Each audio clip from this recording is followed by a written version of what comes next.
بالله من الشيطان الرجيم بسم الله الرحمن الرحيم Assalamualaikum warahmatullahi wabarakatuh. Alhamdulillahirabbil alamin. Kepada Bapak dan Saudara jamaah Masjid Al-Falah Mangli yang dimuliakan Allah, dengan ini kami laporkan keadaan kas keuangan Masjid Al-Falah Mangli bagian bulan Agustus tahun 2021 adalah sebagai berikut. Saldo kas per tanggal 31 Juli 2021 sebesar Rp50.157.000. Pendapatan infak bulan Agustus tahun 2021 yaitu Jumat ke-1 tanggal 6 Agustus 2021 sebesar Rp2.988.000. Jumat kedua tanggal 13 Agustus 2021 sebesar Rp3.271.000.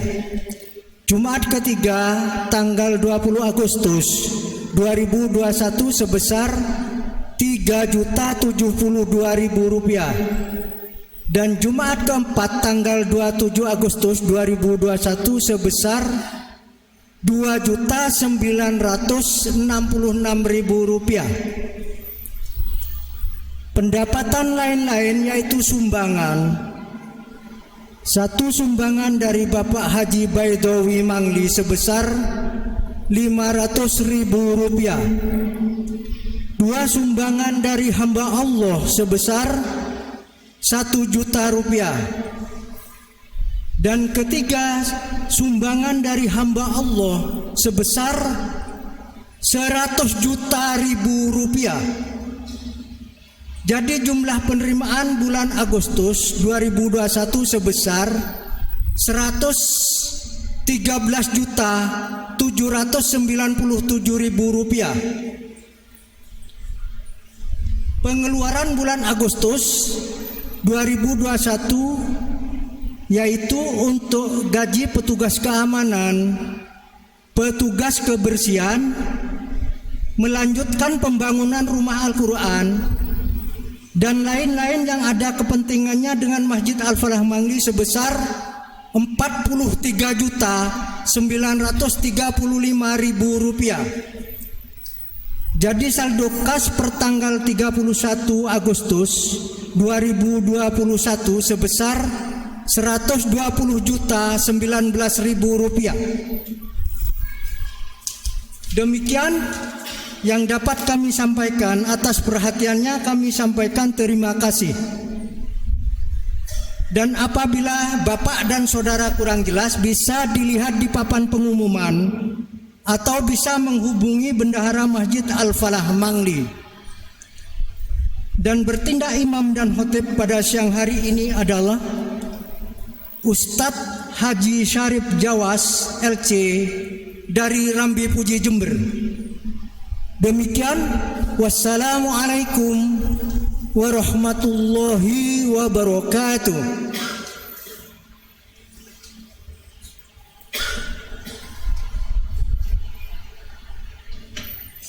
Ya ma'asyiral muslimin, ya ma'asyiral muslimin wa zumratul mu'minin rahimakumullah. Ruya an-Nabi Hurairah radhiyallahu anhu qala Rasulullah sallallahu alaihi wasallam idza qulta li sahibika yawmal jum'ati ansit wal imamu yakhutubu faqad laghawt أنصتوا واسمعوا وأطيعوا رحمكم الله أنصتوا واسمعوا وأطيعوا رحمكم الله أنصتوا واسمعوا وأطيعوا رحمكم الله لعلكم ترحمون. اللهم صل على محمد اللهم صل على محمد اللهم صل على سيدنا ومولانا محمد. السلام عليكم ورحمة الله وبركاته.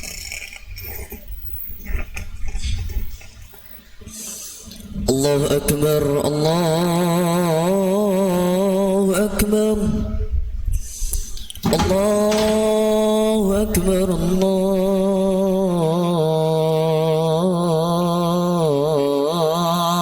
الله أكبر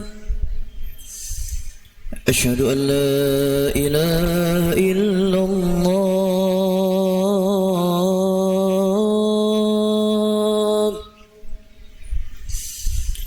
أشهد أن لا إله إلا الله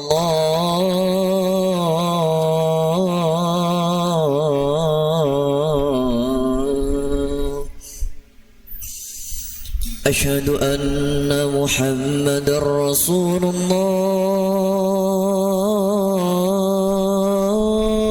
الله أشهد أن محمد رسول الله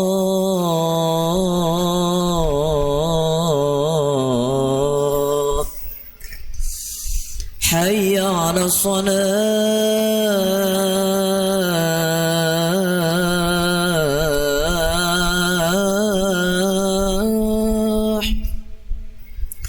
حي على الصلاة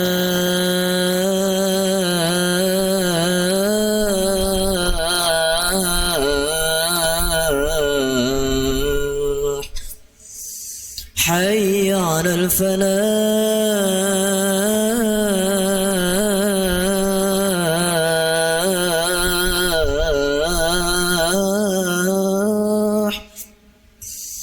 حي على الفلاح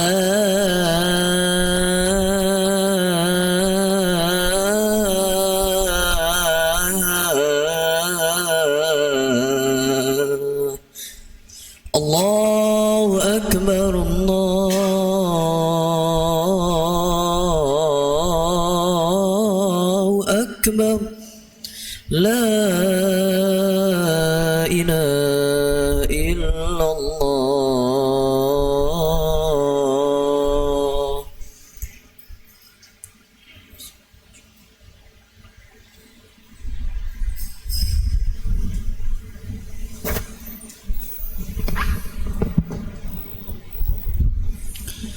إن الحمد والنعمة والشكر كله لله نحمدك ربي ونستعينك ونستغفرك ونستهديك ونتوب إليك ونثني عليك الخير كله نشكرك ولا نكفرك ونخلع ونترك من يفجر اللهم إياك نعبد ولك نصلي ونسجد وإليك نسعى ونحفظ نرجو رحمتك ونخشى عذابك إن عذابك الجد بالكفار ملحق اللهم لك الحمد حمدا حمدا ولك الشكر شكرا شكرا لك الحمد حتى ترضى ولك الحمد إذا رضيت ولك الحمد بعد الرضا وأشهد أن لا إله إلا الله وحده لا شريك له جل عن الشبيه والكفء والمثيل والنظير وأشهد أن محمدا عبده ورسوله المبعوث رحمة للعالمين اللهم فصل وسلم على نبينا وحبيبنا محمد وعلى آله وأصحابه أجمعين ومن تبعهم بإحسان إلى يوم الدين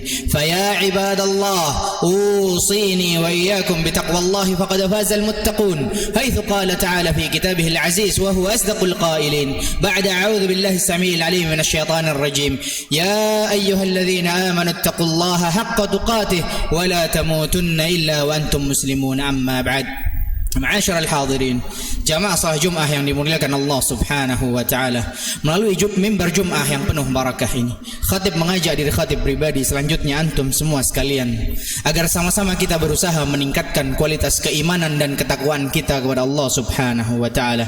Sama-sama kita berusaha mengupgrade keimanan dan ketakwaan kita kepada Allah Subhanahu wa taala dengan cara mengerjakan apa yang diperintahkan oleh Allah dan Rasul-Nya dengan semampu kita, dengan sekuat tenaga kita, dan menjauhi semua apa yang dilarang oleh Nabi kita sallallahu alaihi wasallam, sebagaimana yang disabdakan oleh Nabi sallallahu alaihi wasallam ketika beliau berbicara di hadapan sahabat-sahabatnya. Kata Nabi sallallahu alaihi wasallam, "Wa ma amartukum bih fa'tu minhu mastata'tum." Kata Nabi sallallahu alaihi wasallam, apa yang aku perintahkan kepada kalian kerjakan dengan semampu kalian. Yang wajib semua kerjakan, yang sunnah-sunnah kerjakan semampu kita. "Wa ma nahaitukum anhu fajtanibu." Kata Nabi sallallahu alaihi wasallam, sedangkan apa yang aku larang, tinggalkan semua larangan-laranganku, kata Nabi sallallahu alaihi wasallam. Ma'asyiral hadirin, ketika Nabi sallallahu alaihi wasallam melarang kita mengerjakan sesuatu, ketahuilah sungguh sesuatu yang dilarang oleh Nabi itu bisa menimbulkan mudarat bagi kita.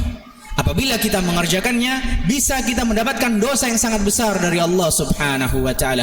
Ya, ma'asyiral hadirin, larangan-larangan Nabi kita sallallahu alaihi wasallam bermacam-macam banyaknya. Tapi ketahuilah bagi antum semua, ada beberapa larangan yang benar-benar ditekankan oleh Nabi sallallahu alaihi wasallam agar kita menjauhinya. Jangan sampai kita dekat-dekat dengan larangan Nabi sallallahu alaihi wasallam. Nabi sallallahu alaihi wasallam dalam sebuah hadis yang diriwayatkan oleh Abi Hurairah radhiyallahu taala anhu warda, Nabi SAW bersabda, "Ijtanibu sab'al mubiqat."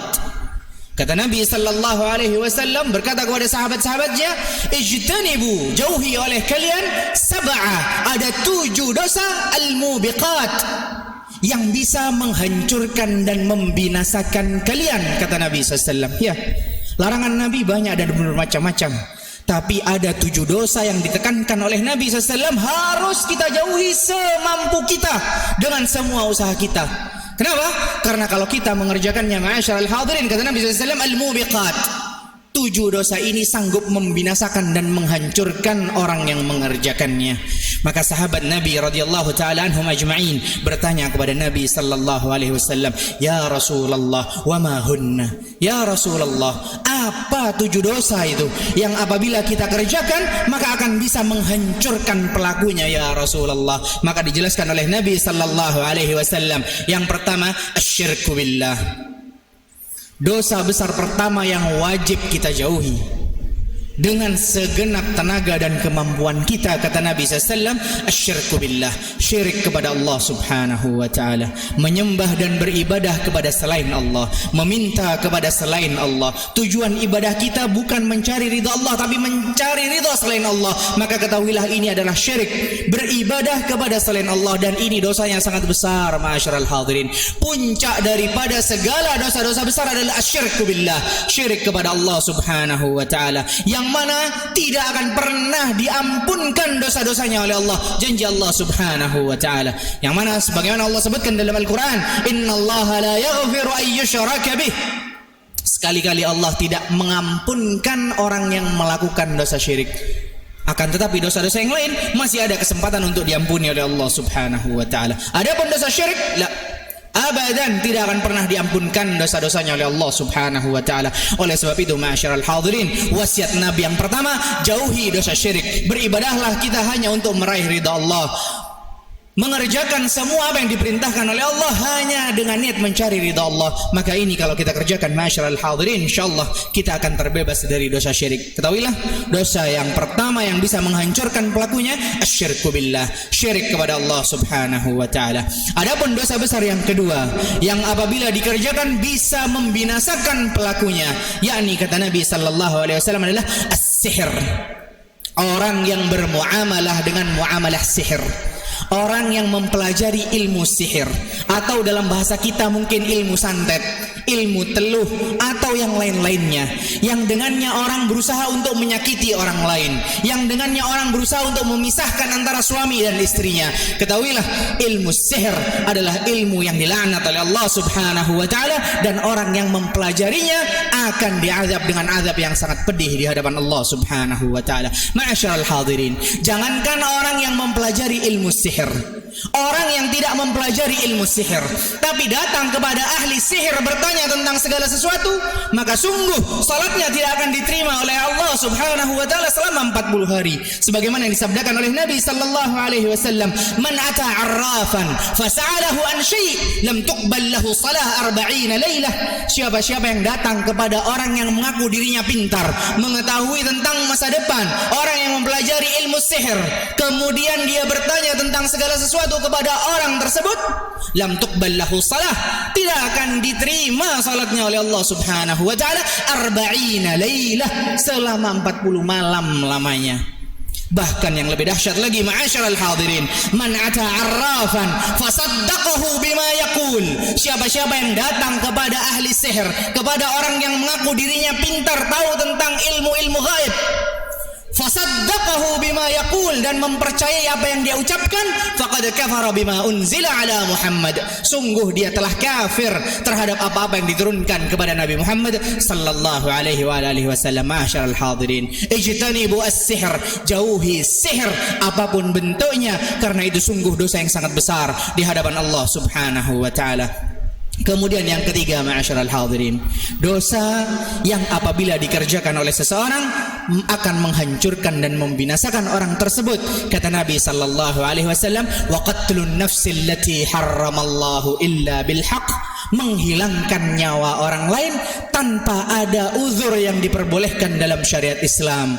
Dengan sengaja dan semena-mena kita menghilangkan nyawa orang lain, maka sungguh ini dosa yang teramat sangat besar di hadapan Allah Subhanahu wa taala. Bukan hanya untuk umat kita saja, umat Muhammad sallallahu alaihi wasallam, tapi semenjak zaman dulu, semenjak zaman Bani Israel pun sudah dituliskan oleh Allah Subhanahu wa taala bahwasannya nyawa seseorang itu mulia sekali di hadapan Allah. Dilarang untuk menghilangkan nyawa orang lain, sebagaimana yang Allah firmankan dalam Al-Qur'an, min ajli dzalika katabna ala bani Israil annahu man qatala nafsan bighairi nafsin aw fasadan fil ard faka'annama qatalan nasa jami'a.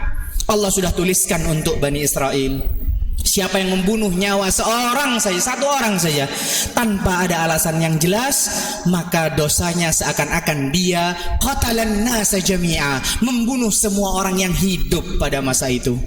Membunuh satu orang saja dosanya sama seperti membunuh semua manusia yang hidup di muka bumi. Maka sungguh dosa yang teramat besar. Apalagi yang dibunuh adalah seorang mukmin, dosanya lebih besar lagi di hadapan Allah Subhanahu wa taala. Sebagaimana yang Allah firmankan dalam Al-Qur'an, "Wa may yaqtul mu'minan muta'ammida." Siapa-siapa yang membunuh seorang mukmin muta'ammida, dengan sengaja tanpa ada uzur syar'i yang jelas, maka Allah Subhanahu wa taala ancam dengan ancaman yang sangat berat sekali. Fajazauhu jahannam khalidan fiha, kata Allah Subhanahu wa taala, maka balasan yang setimpal bagi dia neraka jahanam dan kekal selama-lamanya di dalamnya.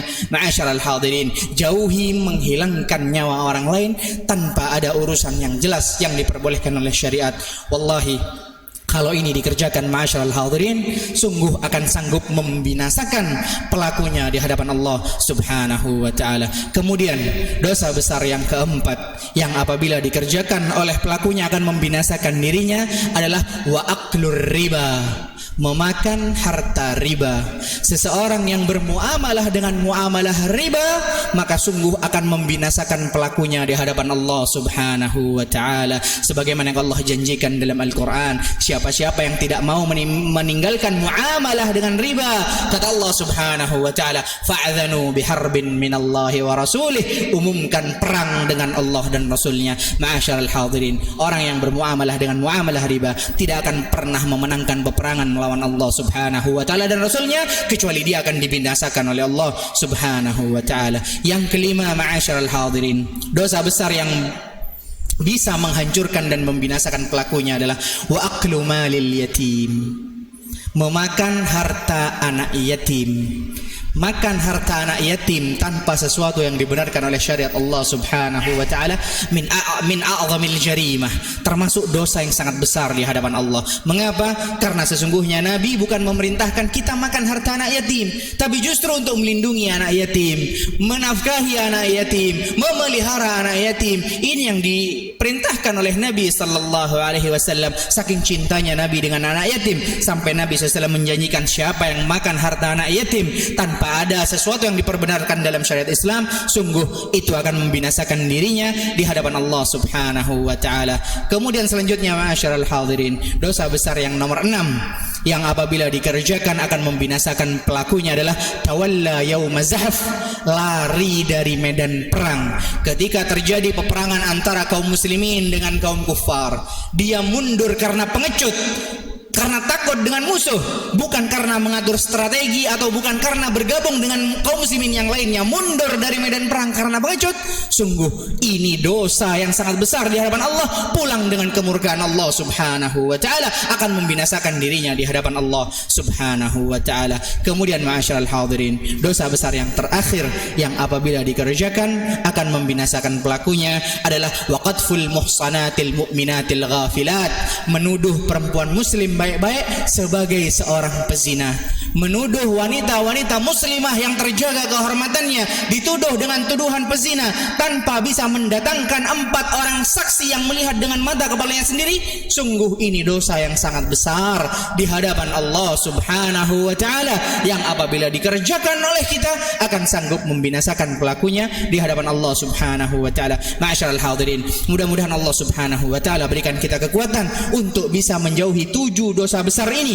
karena sungguh 7 dosa besar ini apabila dikerjakan sanggup membinasakan kita baik di dunia maupun di akhirat Allah subhanahu wa ta'ala. Barakallahu li wa lakum fil Qur'anil azim, wa nafa'ani wa iyyakum bima fihi minal ayati wa dzikril hakim, wa taqabbal minni wa minkum tilawatah innahu huwal ghafurur rahim, wa qur rabbighfir warham wa anta khairur rahimin, ud'u Allah wa antum muqinuna bil ijabah. اللهم صل على محمد اللهم صل على محمد اللهم صل على سيدنا ومولانا محمد.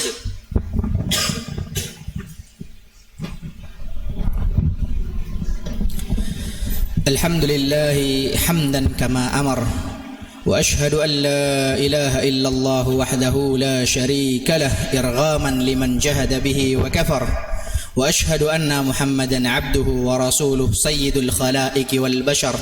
فيا عباد الله، أوصيني وإياكم بتقوى الله فقد فاز المتقون، حيث قال تعالى في القرآن العظيم: يا أيها الذين آمنوا اتقوا الله ولتنظر نفس ما قدمت لغد واتقوا الله إن الله خبير بما تعملون. فيا عباد الله، وافعلوا الخيرات واجتنبوا المنهيات، واعلموا أن الله أمركم بأمر بدأ فيه بنفسه وثنى بملائكة قدسه، وقال تعالى: ولم يزل قائلا عليما إن الله وملائكته يصلون على النبي يا أيها الذين آمنوا صلوا عليه وسلموا تسليما. اللهم صل على محمد وعلى آل محمد كما صليت على إبراهيم وعلى آل إبراهيم إنك حميد مجيد، وبارك على محمد وعلى آل محمد كما باركت على إبراهيم وعلى آل إبراهيم إنك حميد مجيد.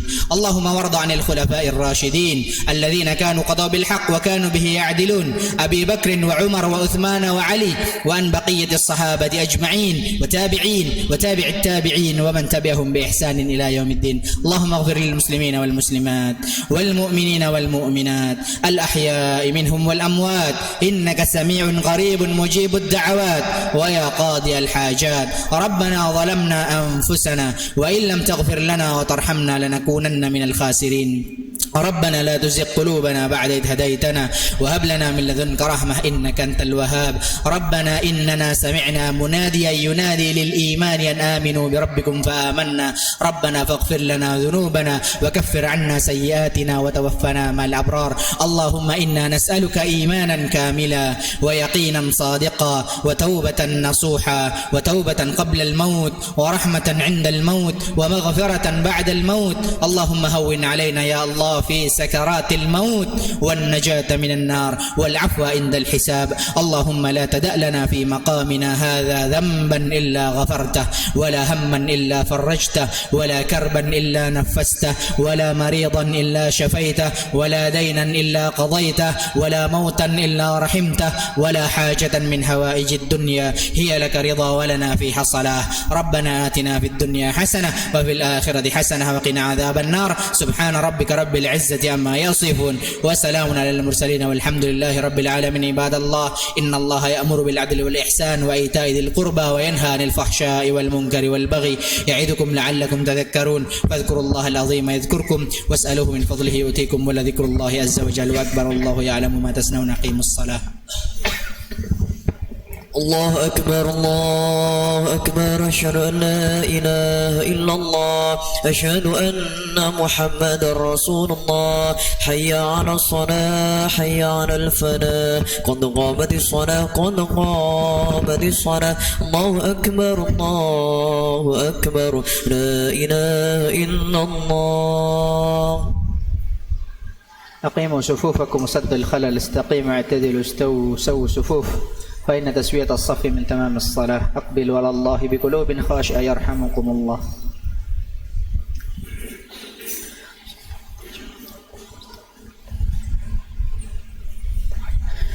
الله أكبر.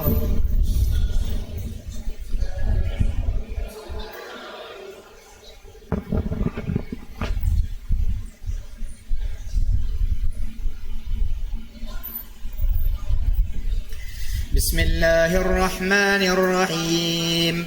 الحمد لله رب العالمين الرحمن الرحيم مالك يوم الدين إياك نعبد وإياك نستعين اهدنا الصراط المستقيم صراط الذين أنعمت عليهم غير المغضوب عليهم ولا الضالين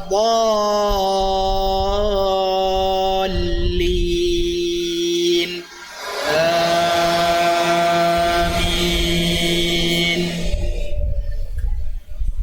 بسم الله الرحمن الرحيم. سبح اسم ربك الأعلى الذي خلق فسوى والذي قدر فهدى والذي أخرج المرعى فجعله غثاء أحوى سنقرئك فلا تنسى إلا ما شاء الله إنه يعلم الجهر وما يخفى ونيسرك لليسرى فذكر إن نفعت الذكرى سيذكر من يخشى ويتجنبها الأشقى الذي يصلى النار الكبرى ثم لا يموت فيها ولا يحيا قد أفلح من تزكى وذكر اسم ربه فصلى بل تؤثرون الحياة الدنيا والآخرة خير وأبقى إن هذا لفي الصحف الأولى صحف إبراهيم وموسى. الله أكبر.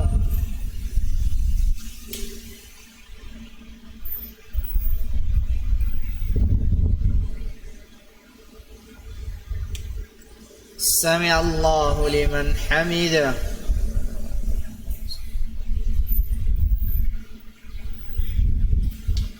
الله أكبر.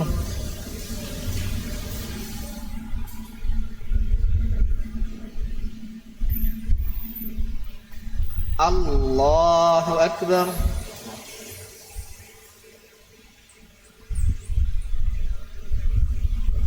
الله أكبر.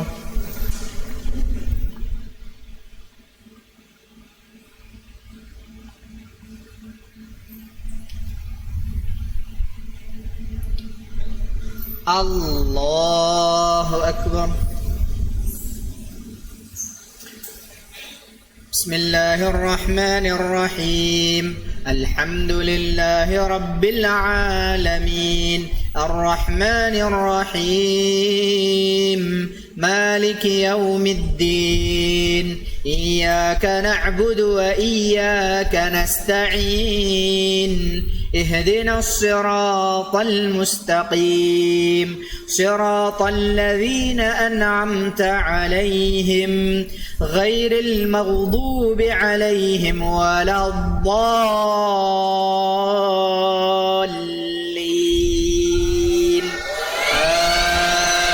آمين.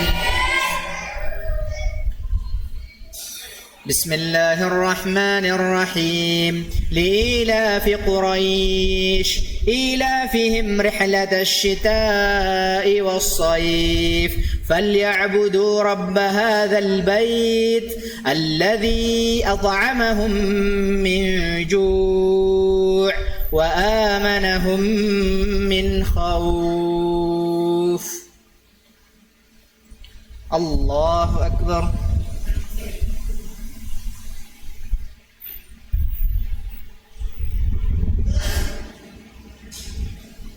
سمع الله لمن حمده.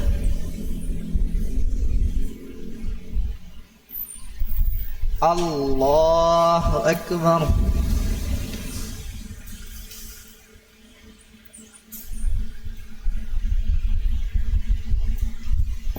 الله أكبر.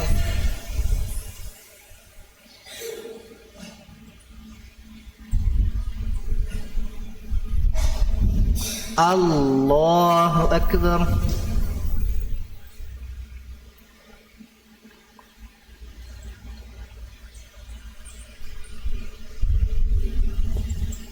الله أكبر.